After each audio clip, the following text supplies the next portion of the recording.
It's New Year's Eve, 1999. You're listening to the BBC Sky Carlton, where it's time to look back at the 90s.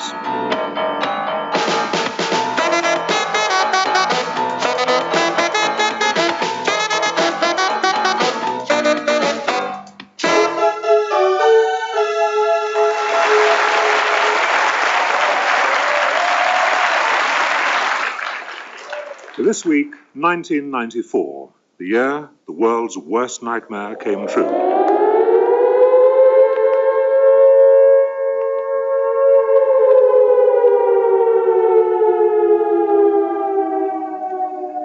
Yes, the loudest ever car alarm went on sale.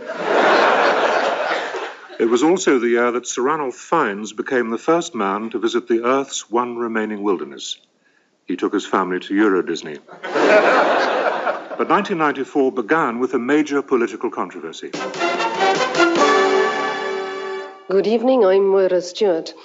The government's review of the water industry has concluded that all 31 remaining reservoirs should close. It's no use being nostalgic about it. Producing water is simply no longer economic. We really have to find alternative sources of wetness.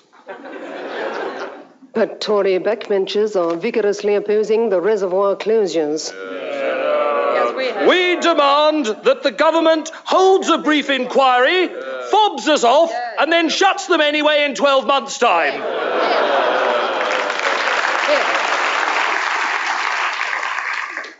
And the news has provoked angry riots all over the country. What do we want? Water! Water! Quick, Sarge, they're getting nasty. Turn the high-pressure hoses on. Meanwhile, there are fears that the elimination of Britain's water industry could have a knock-on effect on other businesses. We invited the head of the Plumbers Association to put his case, but he didn't turn up. And we waited in all day for him. Joining me now is Michael Heseltine himself. Mr. Heseltine, is it true that the government has been forced to spend millions of pounds importing bottles of Aqua Libra? No, the government has been forced to spend millions of pounds importing one bottle of Aqua Libra. That's all from us. I'm off home to relax in a nice empty bath. Good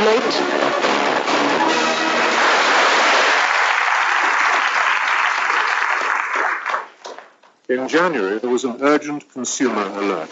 Shops recalled the price-buster Carvac 2000, warned that under extreme circumstances it might work. Meanwhile, the shops were packed with people taking back other faulty Christmas presents. Excuse me, I got this new stereo recently, and I think there's something wrong with it. It keeps making this terrible noise. Right, well, let's have a listen. Lady in red. Oh, yeah, I see what you mean. Oh, there's your problem, you see. You're using the wrong type of CD.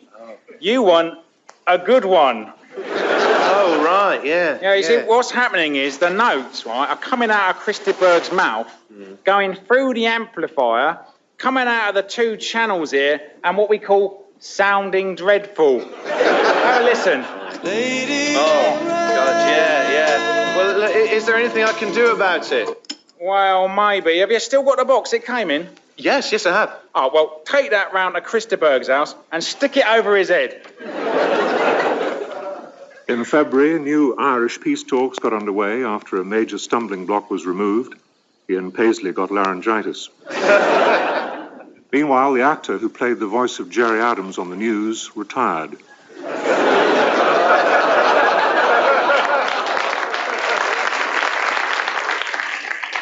Auditions were held to find a replacement. And Gerry Adams' voiceover, take one.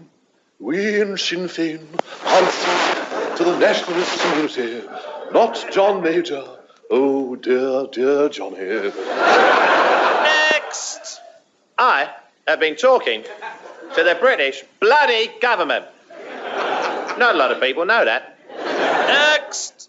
Oh, why can't we just get round the pine table and have some goat's milk, Tom, Margot, Jerry? Oh, sorry, I'm playing Jerry, aren't I? Sorry. Next. Hey, if you think the Irish problem is difficult, you know, you should try negotiating with Mia Farrow. Next.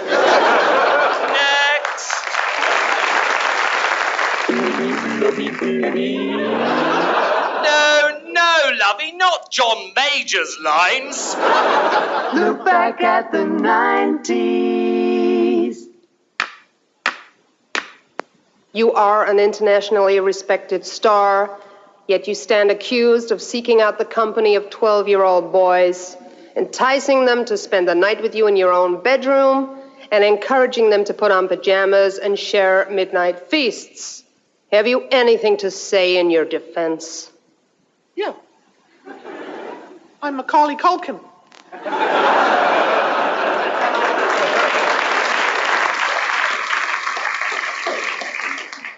The trial of Home Alone star Macaulay Culkin. Soon after, there was a second trial, which was exactly the same, only this time set in New York.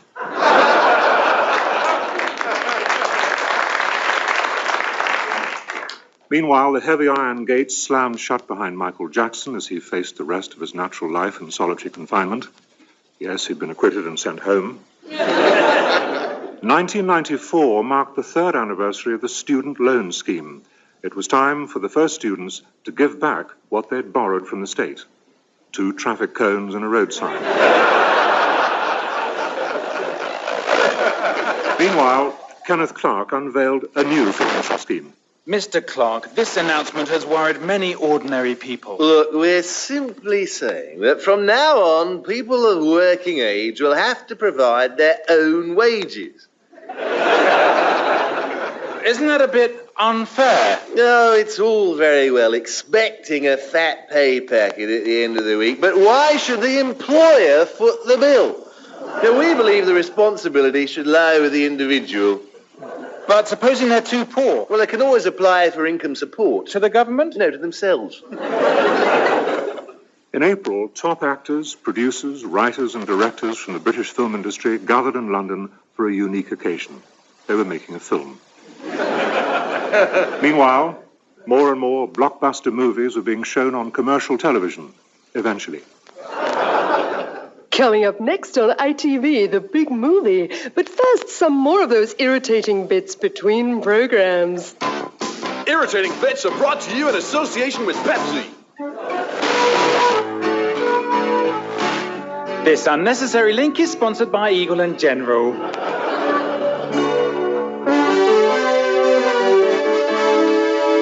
And now the local irritating bit to irritate you in your own region. You're watching the station you're watching, obviously. Irritating Bits are still being brought to you by Pepsi. And Ford. Well, we don't seem to have time for the big movie now, so it's good night. 1994. In June, there was a sensation when Prince Edward announced that he was going to be a father. His brother then took him aside and explained that just rubbing belly buttons was not enough. Meanwhile, there were clear signs that Diana was looking for a new romance. Welcome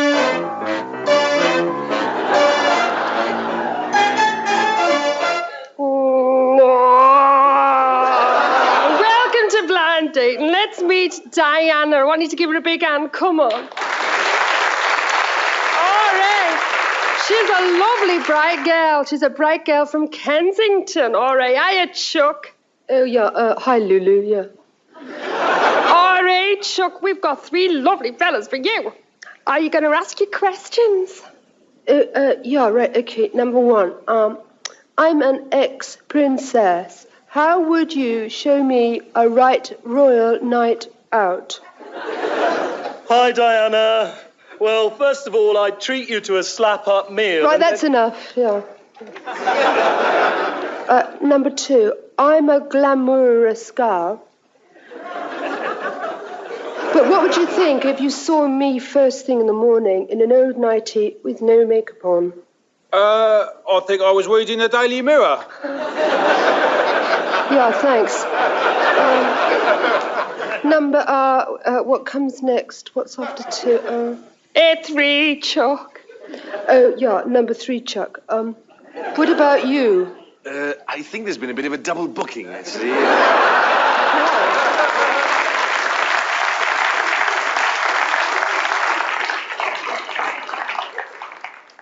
In July, Terry Venables was seen handing over large bundles of cash to a mystery figure in a motorway service station.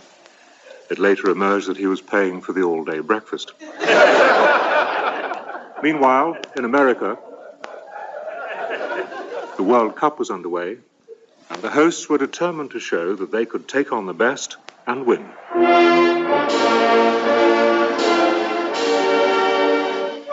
Okay, guys, the Dutch will be using a 4-4-2 formation. Don't give them any space. Keep possession. Kowalski, I want you to play a free role in midfield. Push up, but watch the offside trap. And I want to see every man goal side in a dead ball situation. Any questions?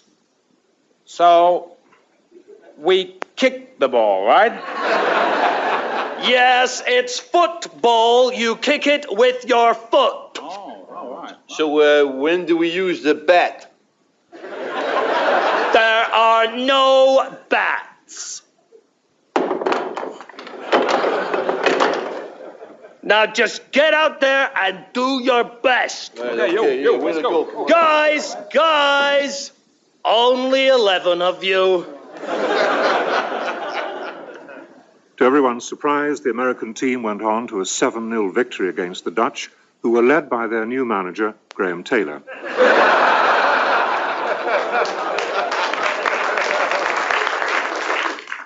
With England out of the World Cup, football hooligans at home turned their attention to other sports. Well, what a sad day for fishing it's been today. Let's settle down now. Let's go straight over to John Motson, who's down at Bolter's Lock. You're not swimming anymore. You're not swimming anymore. Well, as you can hear, Des, a small minority of so-called fishing fans have spoilt what was otherwise an enthralling afternoon's fishing. Crowd trouble broke out after a shoal of bream refused to come out of the weeds. And the fans' frustration soon boiled over. And, oh dear, well, as I speak, they are now invading, would you believe, the pitch. You're going home in a Tupperware sandwich box. Well, sickening scenes there, obviously. Jimmy Hill? Well, Des, it's this sort of element that is giving fishing a bad name. Well, wise words there, Jimmy. But, hey, fishing fans, if you're fed up with all this violence and you just fancy a nice quiet afternoon with nothing much happening, don't forget Arsenal playing at home today. Look back at the 90s. That August saw a near sensation in the Epsom by-election, but after 2 tense recounts, jubilant Conservatives celebrated. They had snatched 4th place from the monster raving loony party. With the government's majority now down to 1, backbenchers became even more powerful. Hello, Prime Minister. Oh, hello, Henry.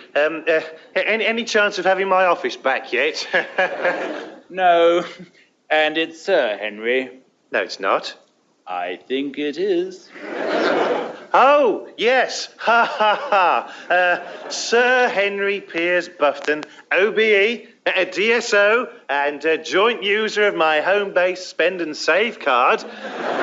Cigar? No, thank you. How's the wife? She's fine. You can have her back next week.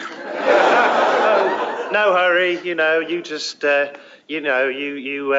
by the way, do you think you might just possibly be voting with us on the budget tomorrow? Well, I must say, I'm not happy with this £54 million mortgage relief subsidy. Well, we can't give you any more.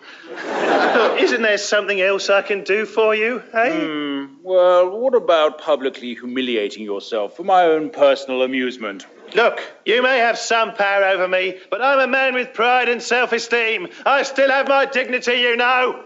John Major, the day before he went bungee jumping off Big Ben, in a chicken costume, singing, "Yes, Sir, I Can Boogie." That autumn, with government debt increasing, Chancellor Kenneth Clarke made the shortest ever budget speech. Spare some change, please. Spare some change, please. But in spite of the economic situation, young couples were still prepared to enter the complex world of mortgages. Well, if you'd just like to sign the mortgage form, then you'll be ready to move into your new home. Oh, great. Just one thing. What's this extra £78 a month for? Oh, that's just a standard payment. It covers the endowment policy, the insurance, and, of course, the yacht. The yacht? Yes, this is a yacht mortgage. We do recommend them for first-time buyers such as yourselves. For a small extra monthly outlay, you not only get your house, but a yacht. So if you could just sign here and here... No, but we don't want a yacht. No, we don't. If I may say so, that's a very short-term view. I mean, if anything happened to you or your husband, you lost your job or fell ill, then, well, you wouldn't have a yacht.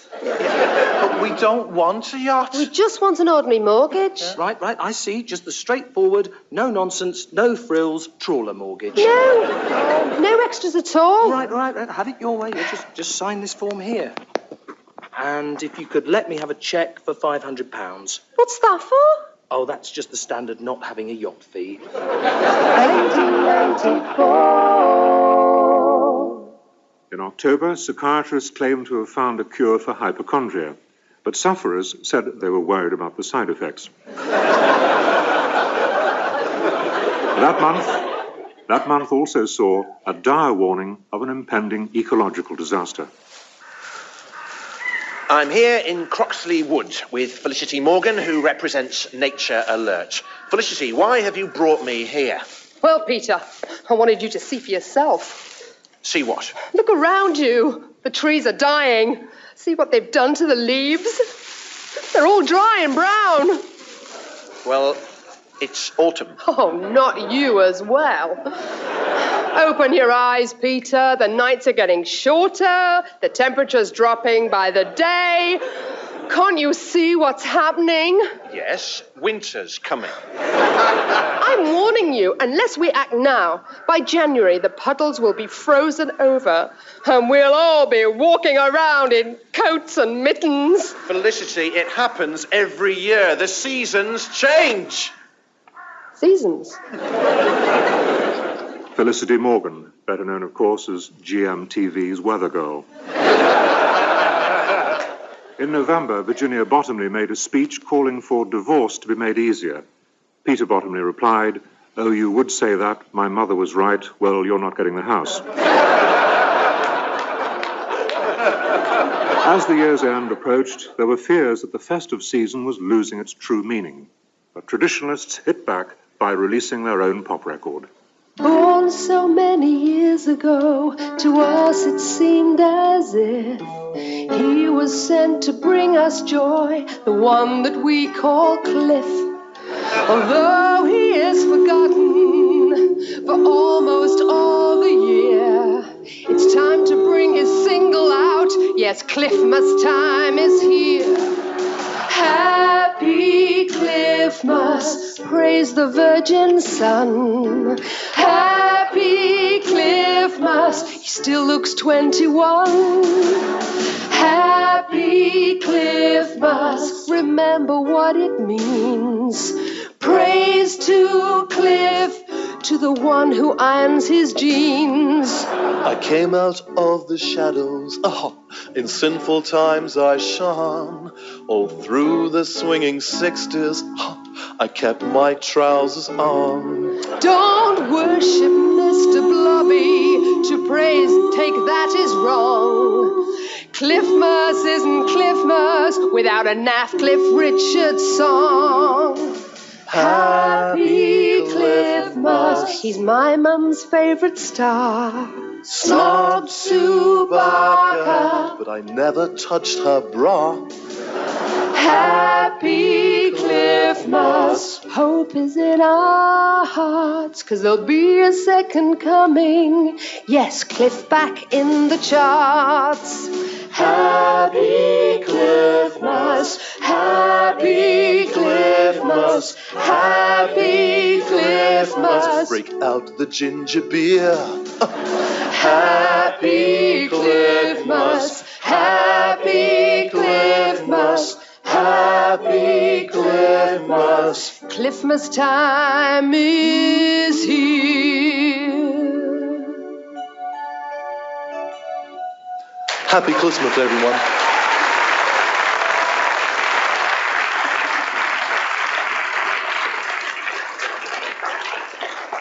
But the most shocking event of the year was this dramatic kidnapping.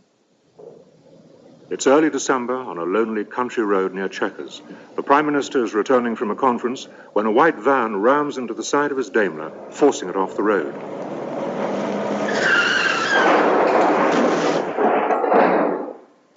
Seven armed Middle Eastern terrorists leap out, but John Major instantly knows the correct procedure. Oh, quite a bang.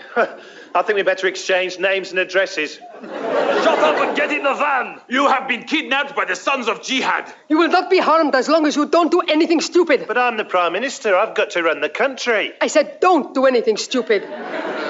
Blindfolded, John Major was driven through the night and soon found himself bundled onto a broken chair where he was fed half-cooked scraps and stale bread. Then they left the little chef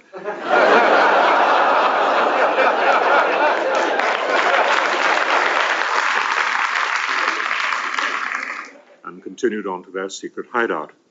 But unknown to the kidnappers, John Major had managed to make a furtive phone call. Norma, it's me, John. Listen very carefully. I want you to video Lovejoy. It's on BBC One at 7th. Hello?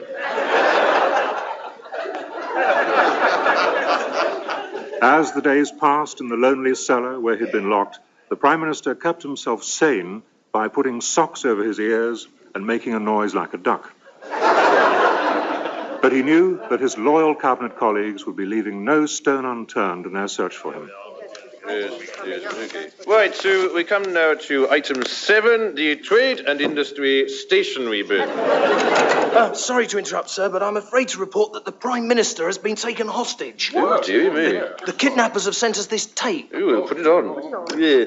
All I'm saying, Nadeem, is that if you hold the microphone further away, you get less distortion. Look, just read the ransom demands. You see, when you shout like that, the little needle goes right over into the red bit. Look. Right, that's it. You've pushed me too far. Nadeem, are you all right?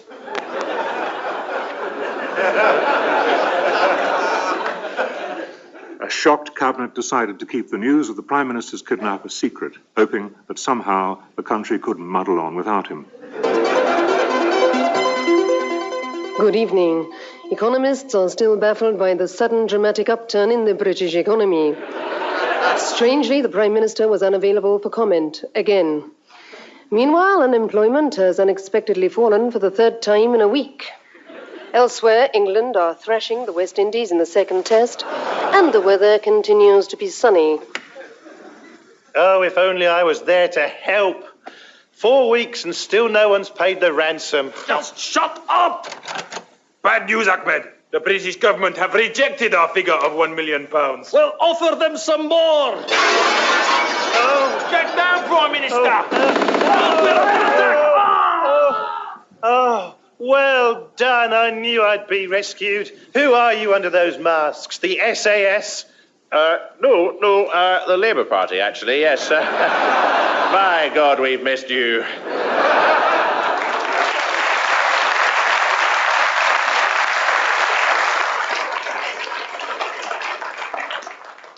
Thus it was that John Major was restored to his rightful position, 25% behind in the polls. So 1994 came to an end, a year that was marred by cash crises, financial mismanagement, overspending and bankruptcy. And that's why I'm having to work on New Year's Eve. Good night.